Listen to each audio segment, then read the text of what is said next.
I don't know much about art, but I know what I like. And I like today's film. You young Turks are in for the wackiest ride since Richard Pryor boarded the Silver Streak. Please enjoy the Rebel set.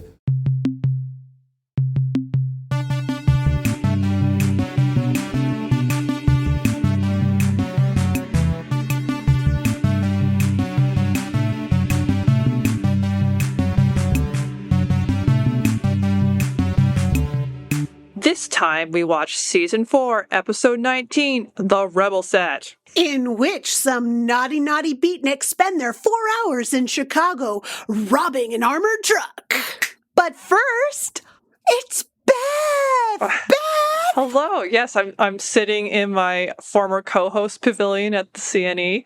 Honestly, Beth, I think you're in the host position and I'm in the co-host position. That I kind of feel more comfortable in that space. I don't know about you. How does Chris feel about that as like former Chris editor now? Chris doesn't get a say, Beth. He doesn't get a say. Well, that's not true. He does. And he has happily relinquished the chair to you for our 150th episode. Congratulations, everybody. It's episode 150 of It's Just a Show. Doesn't it feel like there should be a jingle right here? I mean, this is also our anniversary episode. Our listeners can hear the happy birthday theme going on because it is our birthday. It is a celebration here. Yay for 150. Okay, I'm going to go back into my producer role like I did in the old days and let you guys talk. I also understand it is not just It's Just a Show's birthday, but it also happens to be the birthday of a certain co-host. Happy birthday, Beth. Oh, thank you. I really don't like to think about it, but it's happening.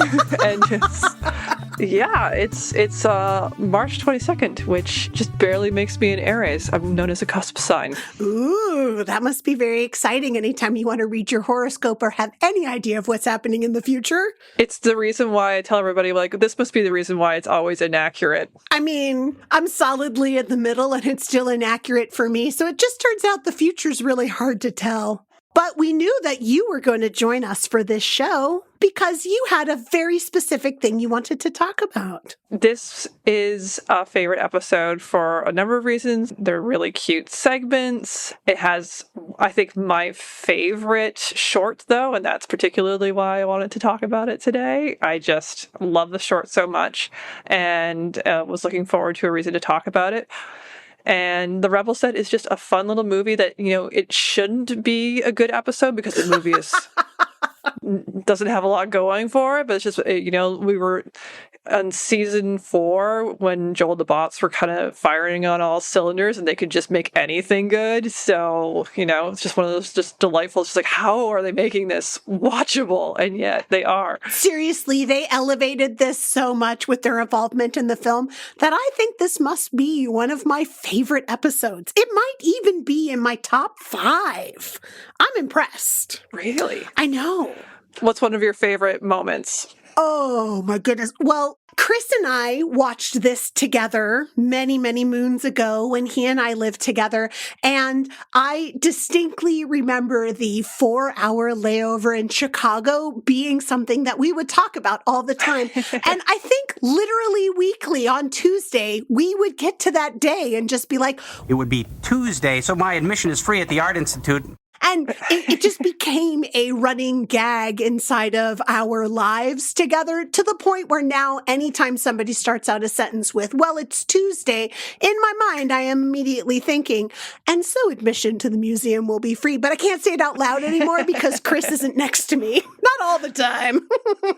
That's really cute. So I love that moment. The making fun of the beatniks in the beginning and the like wacky dancing in the movie and the segments are really adorable. The Merit Stone thing at the end is it's great. It keeps building. Yes, and the mocking of the parents throughout the fair in the short that you particularly want to talk about makes my heart sing, especially now more than I'm a parent. I don't know if you feel the same. I have yet to lose a child at a fair, but I hope I have as fun an experience with it as these parents did.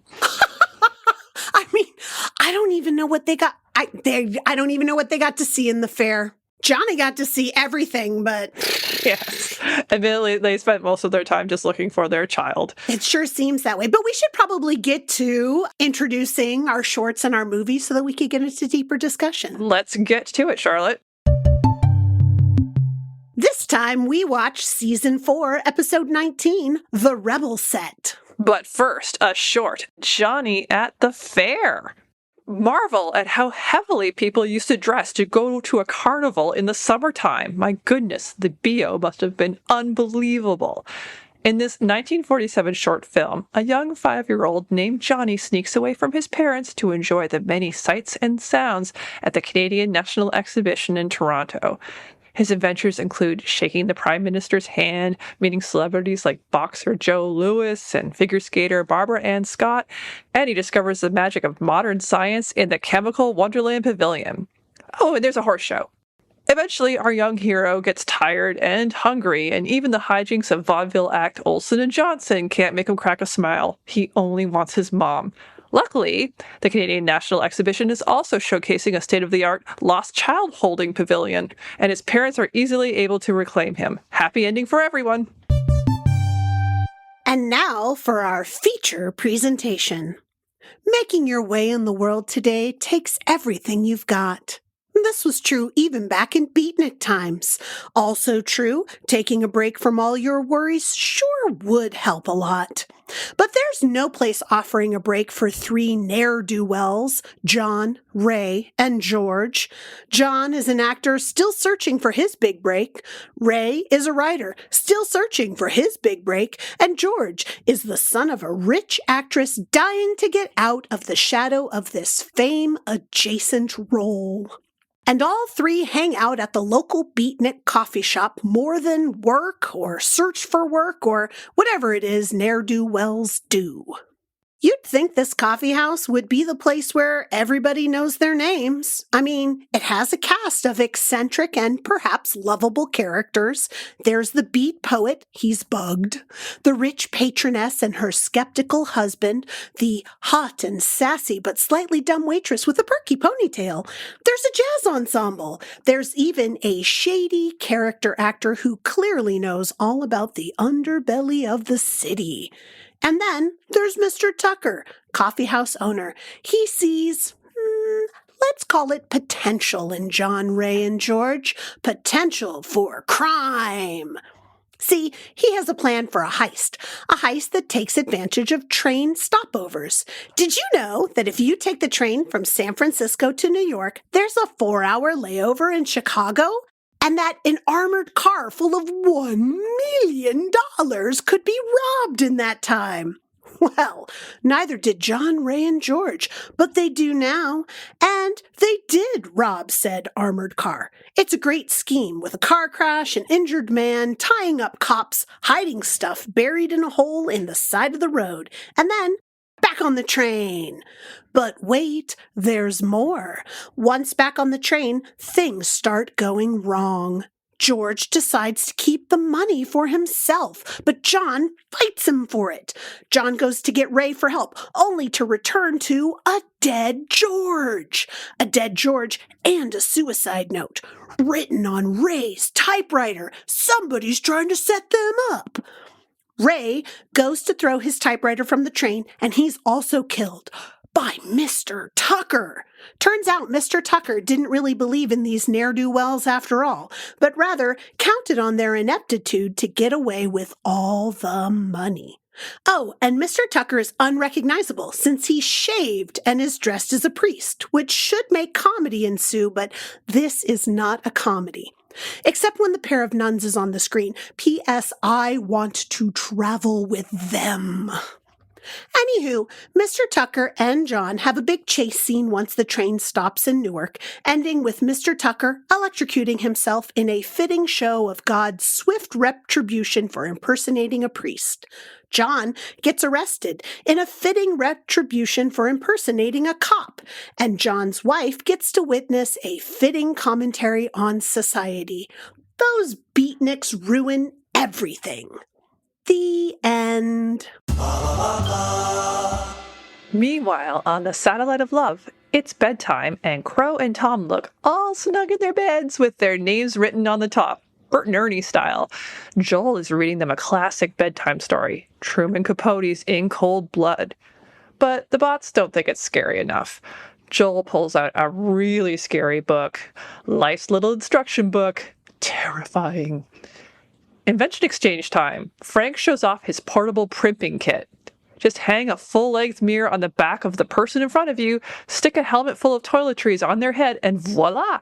You can touch up your perfect TV's Frank Coif. Joel and the bots have made a paint-by-numbers Mark Rothko. Well, paint by number. It's basically a big red square, is the joke. The wannabe actor in the movie is practicing his craft with some records, and so Crow has ordered co-starring with Scott Baio. They break into the Scenes from Joni Loves Chachi record right away, and after figuring out his motivation, Crow delivers a perfect, "Hey Chachi." Hey, Chachi. What would you do with a 4-hour layover in Chicago? GPC would go shopping. Tom would rob a bank Al Capone style. Joel would go to a nearby Red Fair. And Crow has an extensive tourist itinerary planned with a visit to the Art Institute, window shopping along the Magnificent Mile, seeing Comiskey Park, the Shed Aquarium, and the Art Institute again. Good thing he's got a comfortable pair of walking shoes. Joel and the bots are having a writing workshop, and Joel judges what Merritt Stone, who plays the conductor in today's movie, would think about their stories. Basically, he's just interested in train stuff. James Joyce's Ulysses, which Tom plagiarizes, is entirely lacking in literary merit, says Merritt Stone. Except that it wasn't even Merritt Stone, or so says Tom, dressed up like Hercule Poirot. He's gathered the evidence, and after looking through the credits of Earth vs. the Spider, Tormented, The Magic Sword, and Attack of the Giant Leeches, he's pretty sure that's not Merritt Stone playing the conductor. Maybe it's Gene Ross? But it gets very confusing, and Tom's head explodes. It did that a lot back then. What do you think, sirs? Ugh, I can't believe Tom's head blows up that easily. I mean, I had the kind of confusion over the actor, but not Merritt Stone. The actor who plays the mastermind / pretend priest. Oh, Mr. Tucker. Mr. Tucker. Yes, Mr. T. He's played by Edward Platt, and he looks like such a that guy. Like, he's just got the face. It's like, I feel like I've seen you in a ton of these movies. But, I look over his IMDb profile. There's nothing there. I have not seen this man before. So He just looks like that guy. he just looked like a guy that you'd seen a lot. I'm gonna duck in. His most famous role is playing the chief on Get Smart. Right. Maybe that's where. Okay. I was like, I know that face.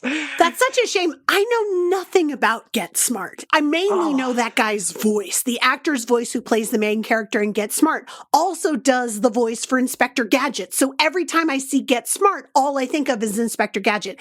And I know he had a shoe phone. Yeah. And I know that Steve Carell plays him in a movie with Anne Hathaway and with Dwayne "The Rock" Johnson, who is my personal hero. Heart you, Dwayne "The Rock" Johnson.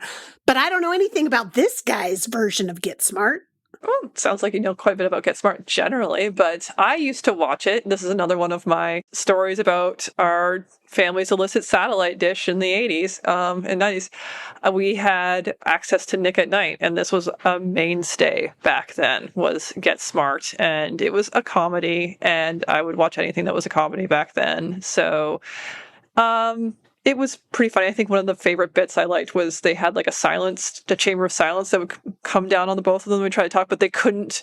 It would also work inside where they couldn't hear each other very well. And I thought that was a fun bit. That seems counterproductive. Yes. When he just seems like he's a little bit above everybody, it's because I saw him in a role where he was above everybody. He was everybody's boss. So makes some sense. And he is everybody's boss in this movie, too. You kind of have to wonder, do you think he even enjoys owning a beatnik coffee shop? Would anybody? I mean, it makes it look really miserable. I remember being a teenager traveling into San Francisco and going to coffee shops. There was one that was near a dessert place called the Toy Boat. And now I can't at all remember the name of the coffee shop, but it feels so bad. But they, of course, had slam poetry and they had chessboards where people would be playing all the time. They did not have, the goatees and the jazz ensemble and things like that. But, I think their coffee selection was a little bit more extensive. I think that's the difference between San Francisco in the 90s and San Francisco in the 60s. I mean, the main difference, of course, right? I think that was one of my favorite moments in the movie. It was just a great line by Joel, where the lady's doing her weird sneaky dance, and just guy walks in. It's like, "Oh, hey, honey! Oh my god!" Like it's just.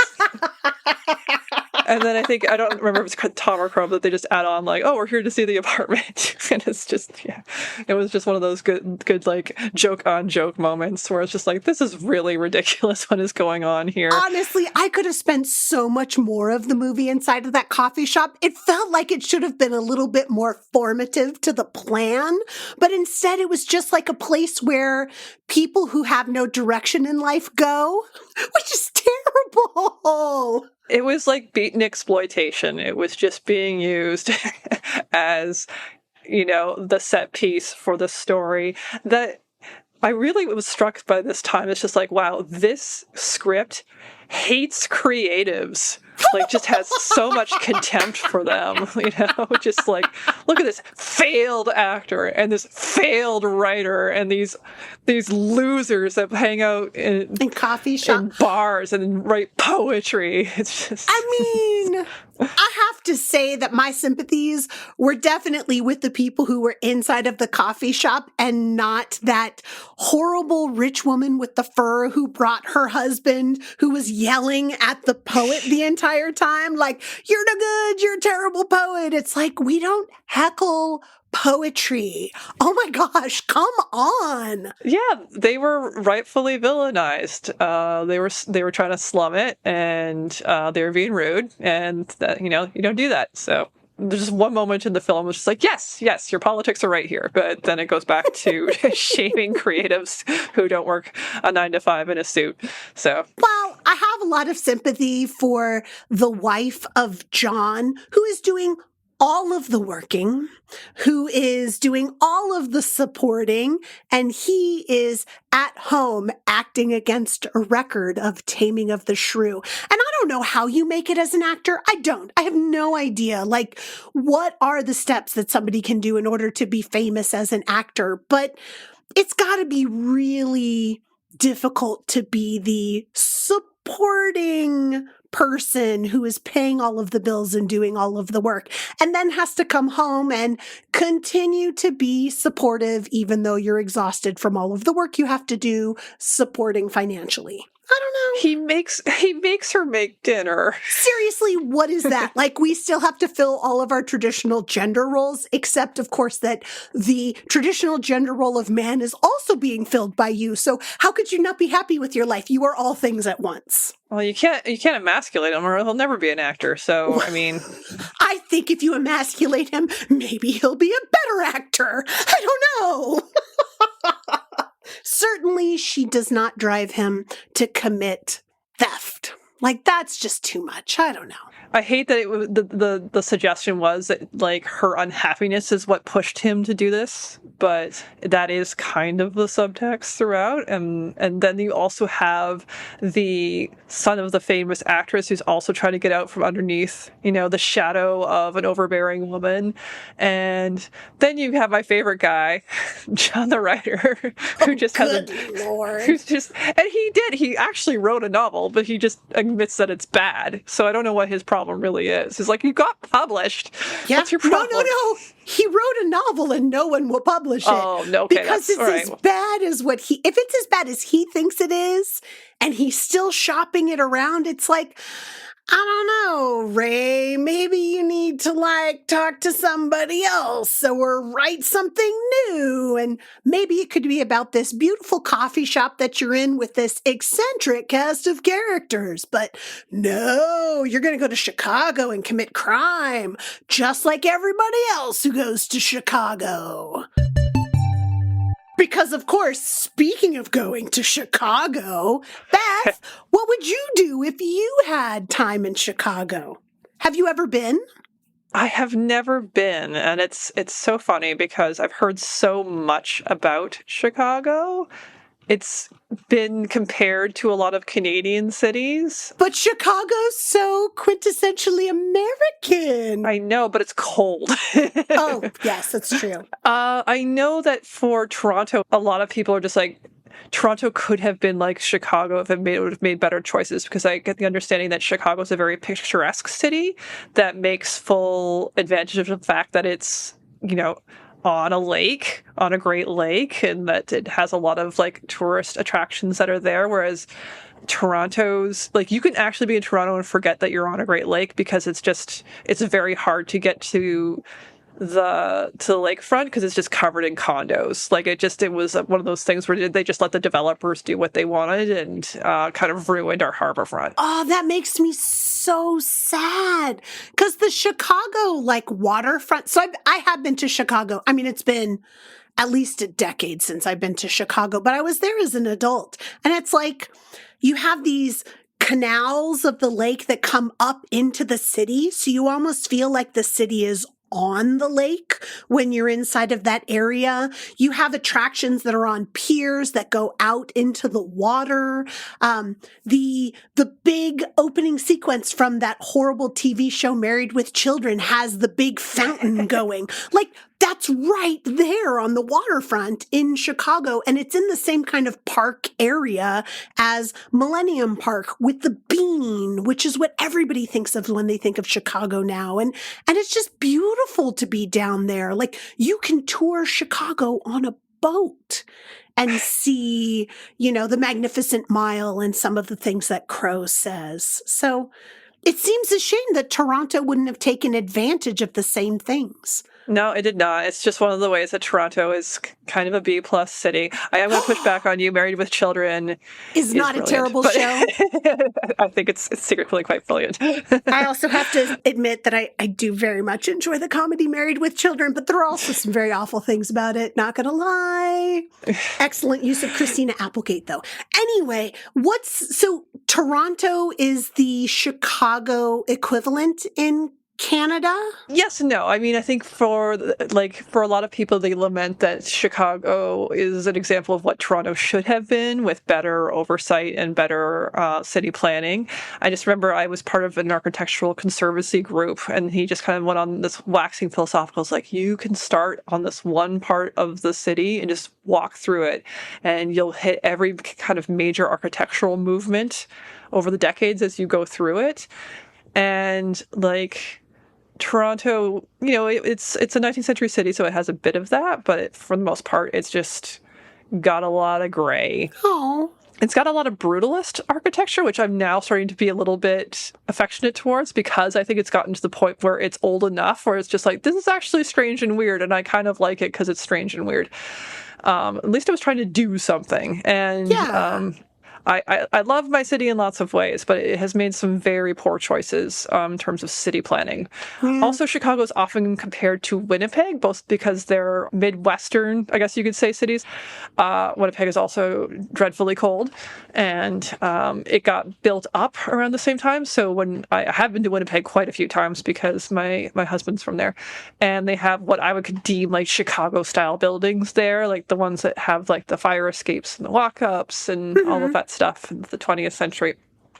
Now, I was always told by said husband that Winnipeg was supposed to be the important kind of train hub for North America. That was the plan, because it was, a central location. Which would totally make it a lot like Chicago. Yes, but they lost it because in around the 30s, they had the biggest general strike that Canada has ever had. It was like 30,000 people or something. Oh my gosh. And it failed. But anyway, apparently that just soured all the trade magnates off of using Winnipeg, and they moved it to Chicago and said, I have not found any evidence of this, but apparently this was what all the teachers told him growing up. So it's like, we were almost great. But then the Pinkos took it from us. I don't know if that's how I want to remember my city, but oh my gosh. Yeah, but no, when you actually think about it, railways tend to be national. So, I mean, I feel like the decision that Chicago would be the hub had already been made, but I can't know for sure, and I haven't seen any evidence here or there.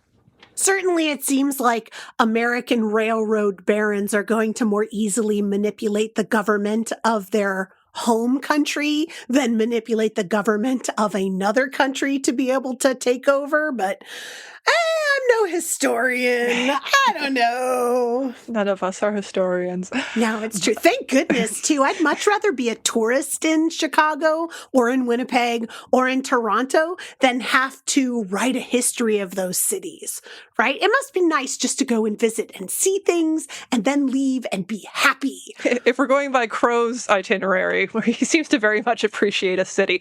I had forgotten, actually. I remember when I went to Europe for the first time and how much I just completely just suffered over the decision about what shoes to make because of course back then it was still a little bit of a faux pas to wear casual shoes in Europe. Oh, yeah. It would kind of flag you as a tourist and just generally it just looked a little bit gauche to be wearing sneakers. And it's just that is not the case anymore. You do not have to worry about wearing comfortable shoes. All shoes are comfortable. Athleisure is the way things are. Thank goodness, too, because I cannot imagine doing Crow's itinerary in anything other than the most comfortable shoes. I went into Google Maps and I put in all of his locations just to see how far would he actually be walking to go in between all of these places. And if you include Evanston, he would be walking 33.9 miles. Crow. I know, seriously. It's a good thing that he has robot legs. I know, right? And they think that it would take 12 hours and 42 minutes. So there's no way that he's doing this in his 4-hour layover, which is, of course, what Joel puts out as if you had 4 hours in Chicago, what would you do? I don't even think I could go to the Art Institute and only spend 4 hours and then walk back. I mean, even Joel's idea of the Ren Fair, I think a show on a Ren Fair, that might be kind of a little bit close. I Google mapped that one as well. Thank you for your research. I know, right? First off, did you know that there's 2 Gurney, Illinois? There's one Gurney EE and Gurney EY. Did not. It's true. Gurney with 2 E's is the one that Joel's referring to because it's only about 45 minutes by car from where Union Station is in Chicago. The other Gurney is 3 hours away. And I'm like, Joel, don't be as ridiculous as Crow. And it was oh no, stop. I'm the ridiculous one. But yeah, he could get to the Ren Fair by car in 47 minutes and be able to visit and get his leather mug and see the singing executioners. And well, actually, he can't do that now anymore because that Ren Fair is no longer in Gurney, Illinois. Oh, that's sad. I know, right? Well, there is still one. It's only another 30 minutes away. It's now in Kenosha, Wisconsin. So it's going to be a little bit tighter to do inside of his 4-hour window, especially if he also wants to go to a baseball game at Wrigley Field, because baseball games are famously hours long.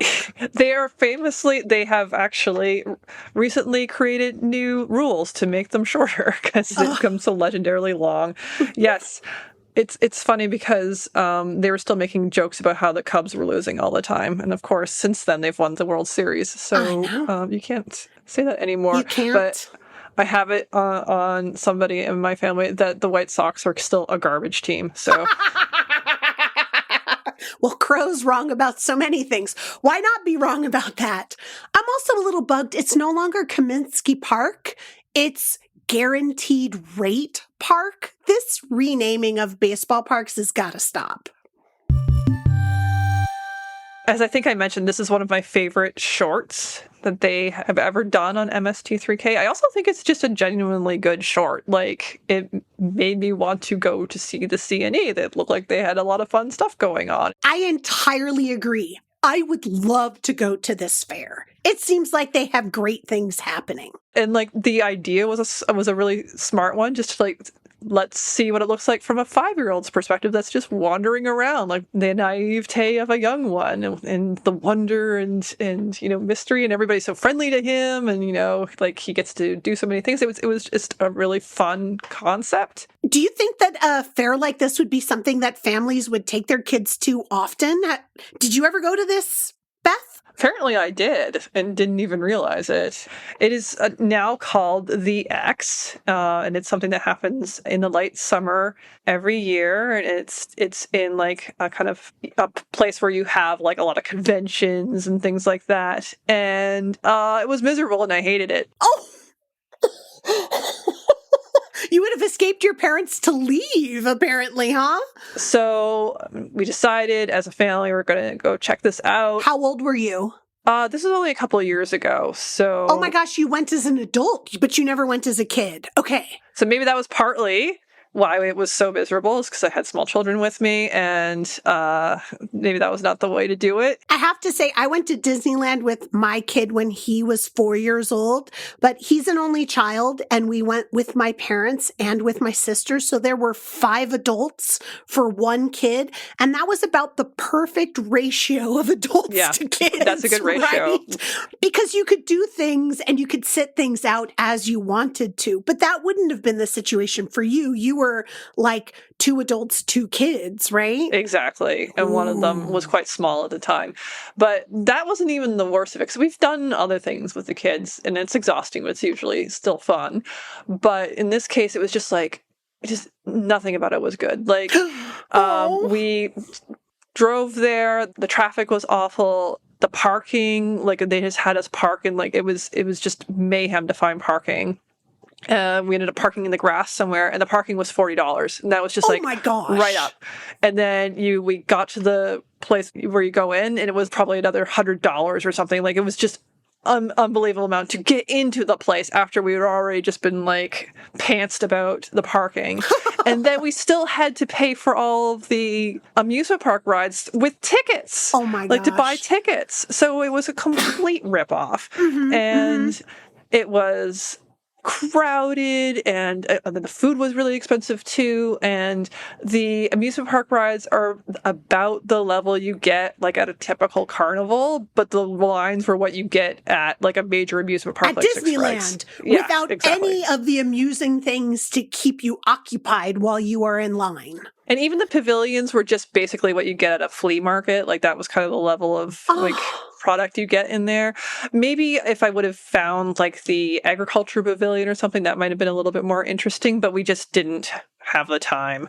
So I have a giant thumbs down, and I know he's off mic about this, but our producer had a similar experience. So I'm not just a no funsies who doesn't know how to have a good time. You mean you're not the only no funsies? Yeah, I'll cut in to say that although I am notoriously quite the no funsy, I did manage to get to the agricultural pavilion, and I guess if you really like goats and cows, but you can see them anywhere. I think there were some butter sculptures. That's the only thing I remember liking were some butter sculptures. It was miserable. It was a miserable experience that I was dragged to my first summer living in Toronto, and Do you think it would have been better, these expositions, if they were more local? Because I have to say, like, I've gone to the county fairs inside of my area, which I'm sure have smaller carnival ride sections, and then they have a smaller agriculture pavilion, and they have a smaller like quilting and robotics and crafts and things like that. But we've always had a good time at those because they're not $200 to get in, and then you pay more for this and more for this and more for this, and you just feel like you've been fleeced the whole time. It's less expensive and it's smaller, and we've had a good time. Is it the size that makes this ridiculous? There's a lot. I think it is a size, and I agree.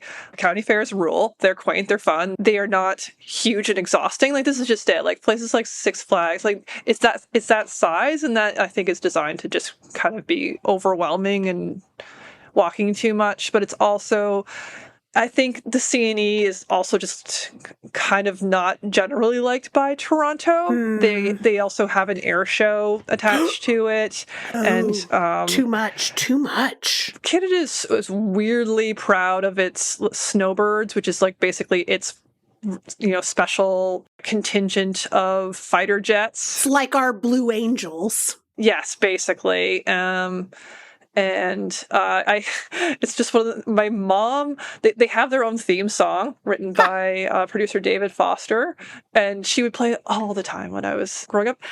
I will admit, not a bad theme song, but it's very sweeping and inspiring. But I think that is one of the things why these national exhibitions don't quite work anymore. Triumphalism is not the age we live in. Sweeping and inspiring, but it's not what we're looking for anymore. Hey everybody, it's time for the Shallow 13. It's time for the Shallow 13. 13 little facts that wandered away from their parents. All about today's experiment, the Rebel set. Go, Beth, go! Who is Merritt Stone? The good news is that Tom figures it out by the end, even without the help of IMDb. Merritt Stone isn't in the Rebel set. The conductor is played by Gene Roth, and both Gene Roth and Merritt Stone were in the Burt I. Gordon big creature movie Earth vs. the Spider, Rift in Season 3. You know what else Gene Roth is in? Well, okay, he was in Tormented and Attack of the Giant Leeches, but do you know what else? Okay, yes, he was in an episode of Bonanza, but he was also one of the dozens of people with an uncredited bit part in a little movie called The Greatest Story Ever Told. Which bit part? No idea, and I am not going to watch it again to try to figure that out. Also appearing in Bonanza, the wannabe actor, the wife, the guy who comes up with the scheme, the henchman, the beat poet, the conductor of the first train, who isn't Gene Roth or Merritt Stone, the reporter, the cop in the armored car, the morgue attendant, one of the random guys in the train station, and someone credited as the store clerk. All appeared in Bonanza, most of them multiple times. Bonanza was very kind to the cast of the Rebel set. That leaves the Nepo baby, whom Tom points out is the guy who sings whenever he sings in The Giant Gila Monster, and the failed writer who had a bit part in a little movie called The Greatest Story Ever Told. One face you probably won't be familiar with is the guy driving the armored truck. But his name is Kerry Lofton, and he was one of the most celebrated stunt drivers in Hollywood. He worked on literally hundreds of films like Days of Thunder, The Goonies, Raiders of the Lost Ark, Rebel Without a Cause, and The Cat from Outer Space. Whose dulcet tones are narrating today's short? Why, that's famous Canadian Lorne Greene. You know, from Bonanza? He got his start doing radio and voiceover work for the CBC, as well as for documentaries made in Canada like Johnny at the Fair. Johnny, the boy who got lost at the fair, was played by a kid named Charlie Patchter, who is, in fact, Canadian. And also a little famous, Charles grew up to become a painter and sculptor of some renown. One of his works is an illustrated edition of Margaret Atwood's book, The Journals of Susanna Moodie. And at age 81, he's alive and living in downtown Toronto. When Johnny wanders off from his parents, who are played by the kid's actual parents, by the way, he runs into some celebrities. Sadly, he doesn't meet Lorne Greene, but he does meet Joe Louis, who some have called the Lorne Greene of boxing. It was me. I called him that. Joe Louis had 69 professional fights. Nice. And only lost 3 of them. One of the losses came in 1936 when he fought the German boxer Max Schmeling. German boxer, 1936. Let's say the fight had some political undertones. The rematch in 1938 was even more politicized. As Schmeling entered the ring at Yankee Stadium, the crowd threw garbage at him. It was called the Battle of the Century, but Louis knocked out Schmeling in just over 2 minutes. And then we won World War II. Actually, I should say that Schmeling was not a big fan of the German leadership at the time, and that he and Louis became friends after the fight. Schmeling didn't throw the fight, but he later reflected that it was probably all for the best that he lost. Johnny also gets to meet figure skater Barbara Ann Scott, who was about to win the gold for Canada in the 1948 Olympics. She remains the only Canadian to win the ladies' singles figure skating gold. And he gets to meet the Prime Minister. William Lyon Mackenzie King served for 3 non-consecutive terms as Prime Minister. Take that, Grover Cleveland. And saw Canada through World War II. So I guess he's kind of like your Winston Churchill. Mackenzie King was entirely lacking in charm or charisma, which made it all the more surprising when his extensive diaries started getting published after his death. Turned out he was really into the occult and would talk with dead people to get their advice. People like Leonardo da Vinci, former Prime Minister Wilfrid Laurier, FDR after he died, his dead mom, his dead dogs. Oh, and that's time. I am super interested in the advice that he got from his dead dogs, by the way. I mean, I was going to invade the U.S., but what do you think, Fido? What do you think? It's also an example of just like Canada's known for not putting a premium on likability necessarily for their leaders, and the fact that we don't have term limits. So you could just run the country forever. Honestly, I think we've got you beat on the whole not likable and being a necessary requirement. Like, being likable is not a necessary requirement to be president anymore. In fact, we mostly like to hate our presidents, so it's working out real great for us these days. I would say one of the things that I do like about Canada is you're only allowed a month to campaign. Oh, God, that would be so nice. This 4 years of campaigning is really grating.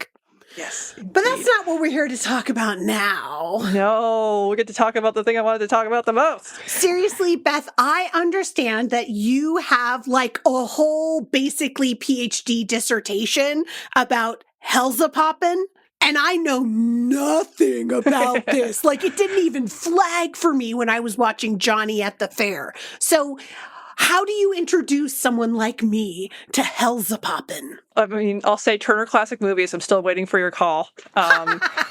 So just for context, Johnny meets Olsen and Johnson, who are the vaudeville act responsible for Hellzapoppin, which was a stage show before it was turned into a film for Universal in 1941. And these are the two people who are trying to cheer him up when he's on the stairs. They kind of introduce them as if these two people are clowns, but they're almost dressed like normal people until one of them fits his adult-size body into a child-size car. Yeah, so what really got me is like I never had any interest in figuring out more about Olsen and Johnson. I got the sense that they were kind of like an also-ran of like Abbott and Costello in terms of like a comedy duo in the mid-century. But Hellzapoppin, which, as I said, was a stage act before it was turned into a movie in 1941 by Universal, is really good. It's really, really funny. Hellzapoppin is the name of the movie, or it's the name of the act, or the duo? Like, I'm confused. How does this work? It was originally a stage musical on Broadway from 1938 to 1941, and then it was so successful that they turned it into a film. And the best way I can describe it is it's just all just breaking the fourth wall and like being very meta about film, about audience expectations. It's very zany. It's got kind of vaguely Three Stooges energy, which should surprise nobody, therefore, that there is a Stooge in this movie. Can you guess which one?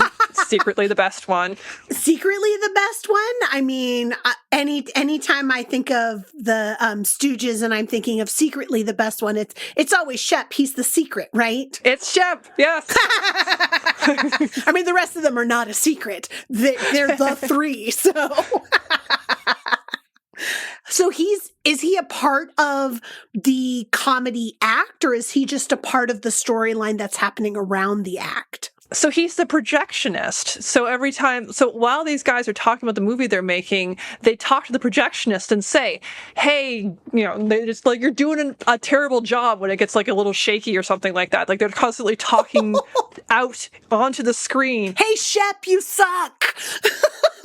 Yeah, so like the movie starts and it's like a Universal type of musical. So of course there's like these beautiful women going like grandly down the staircase, and then the stair just falls away and they fall into hell. Like that's just how it starts. Oh my gosh! Yeah, That's horrible.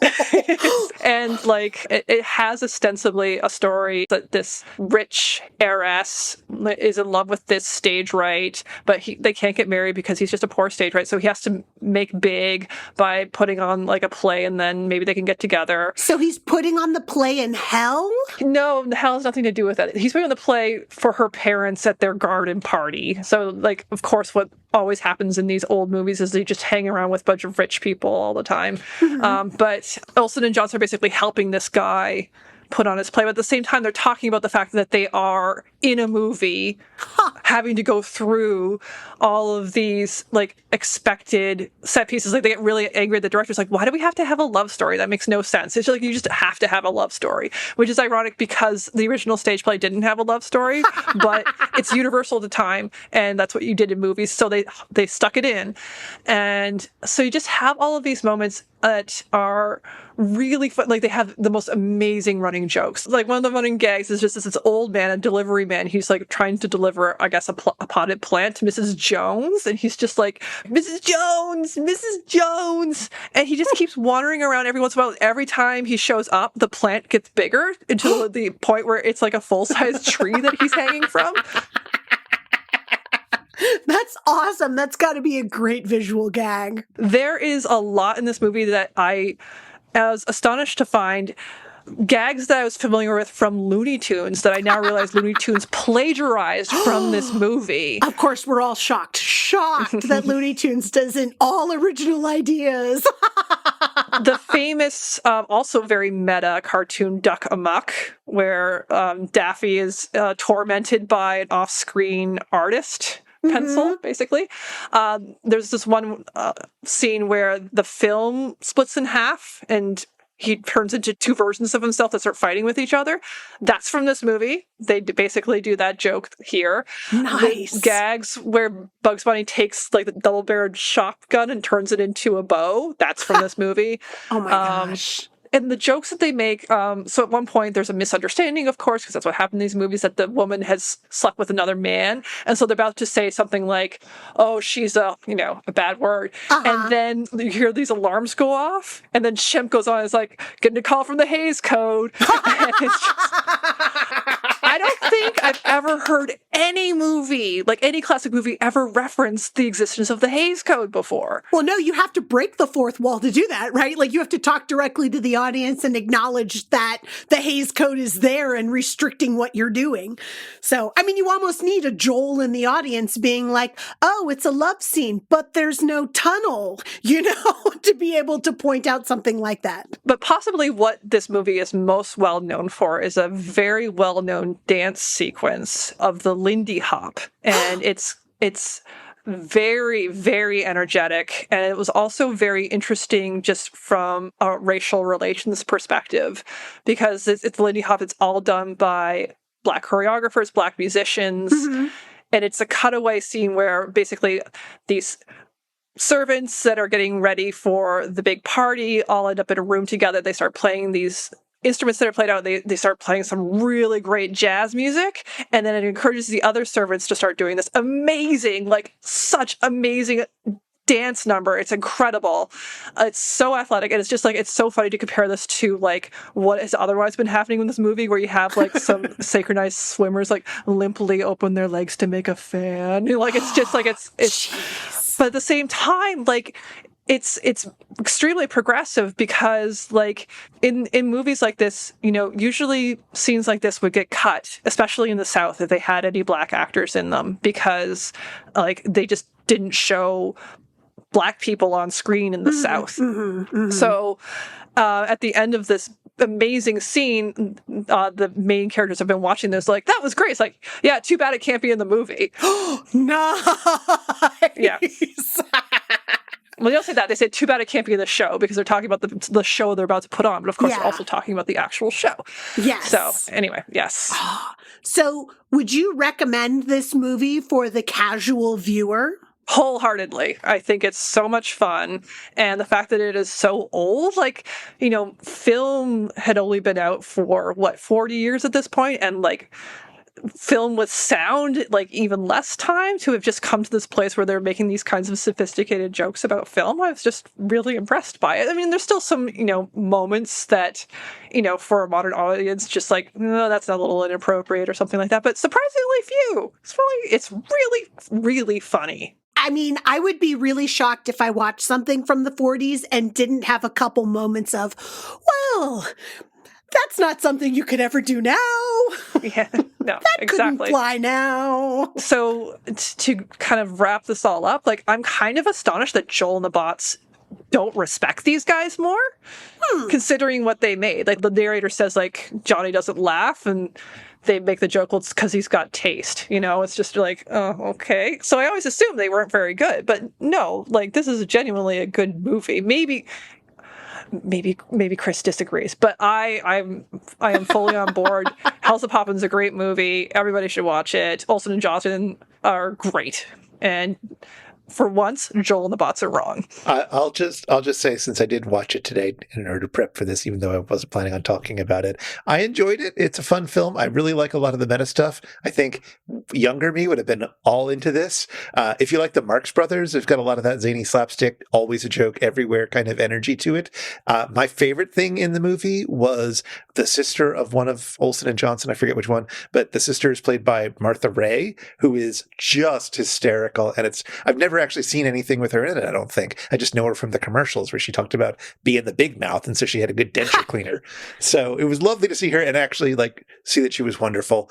That was great. The dance section in the middle with the music is just amazing, and it's the only time that there's a dance section that there is no gags. It is just straight up, here we go. Let's just sit back for 6 minutes and enjoy this. And it is so over the top energetic. It's amazing. The other thing about the movie is that there's a scene early on when they're planning this movie. Don't ask. But Olsen and Johnson and the director are watching a screen of what's going to be in the movie, but it's a picture, but then it comes to life and it's a movie. And then we're going to cut to that. It'll be the movie.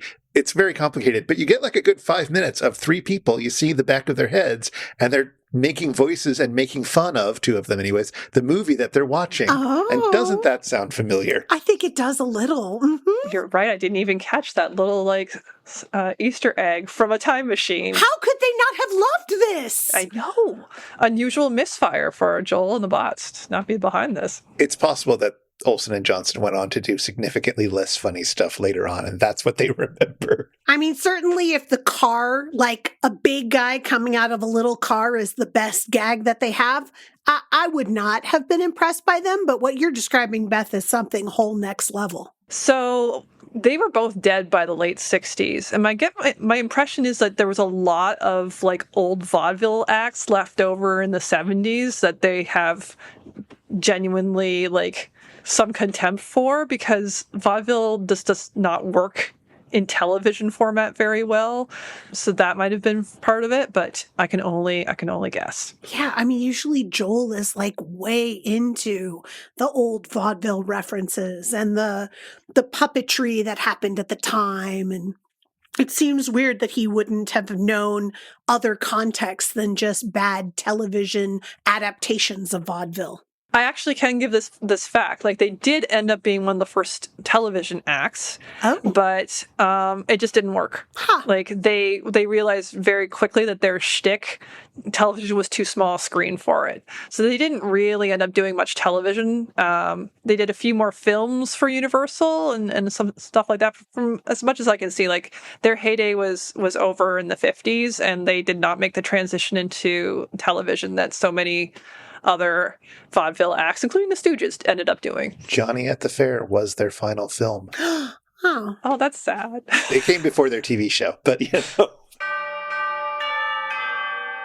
Beth, you and I have had so much to say about this episode, and I don't have a final factoid, but I would love to see if Chris has something he'd like to share. I would also like to hear what Chris has to say, because he always has something interesting to say. Chris, can you enlighten us? Okay, I can try. I have a little thing I want to bring up, and it's going to be a little Microscorner. All the greatest hits are happening this time. Okay, the composer of this film is a guy named Paul Dunlap.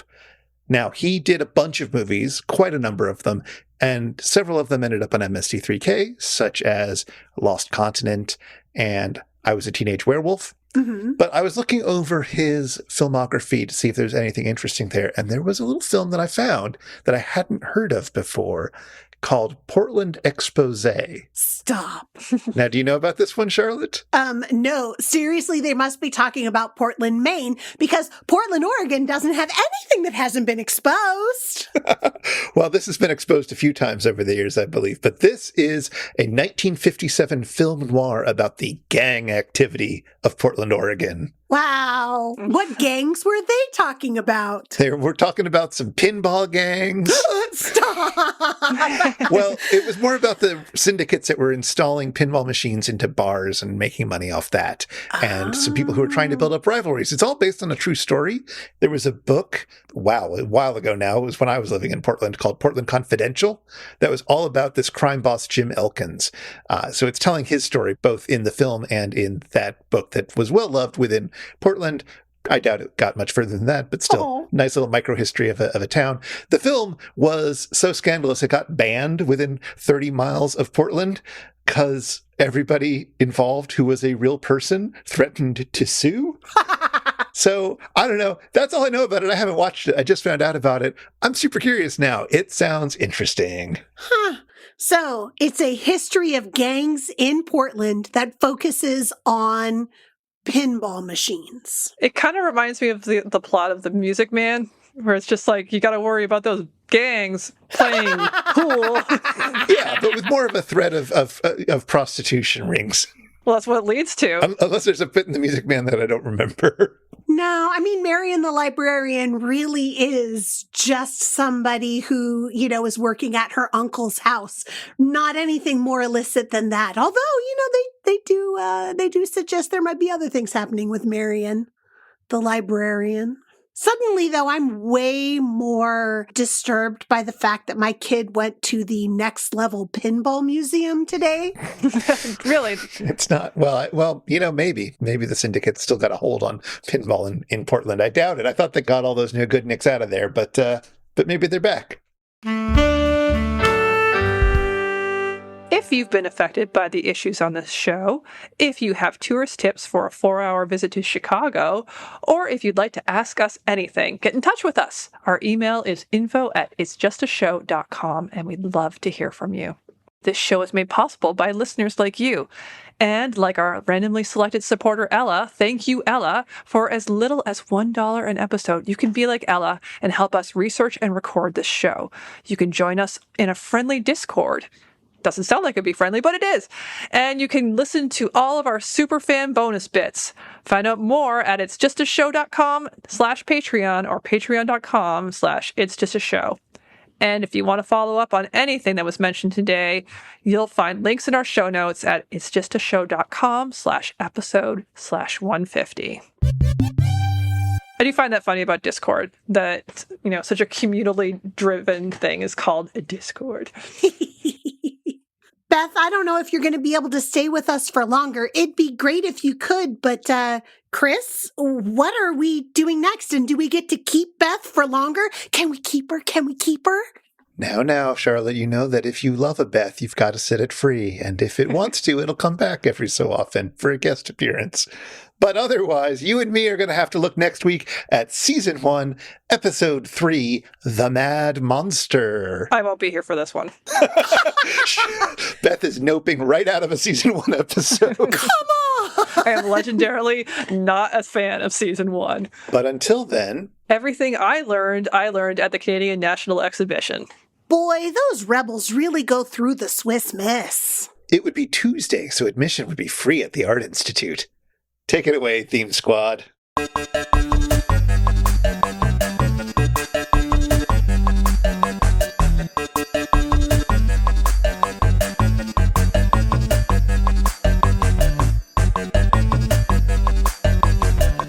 My goodness, the BO must have been unbelievable.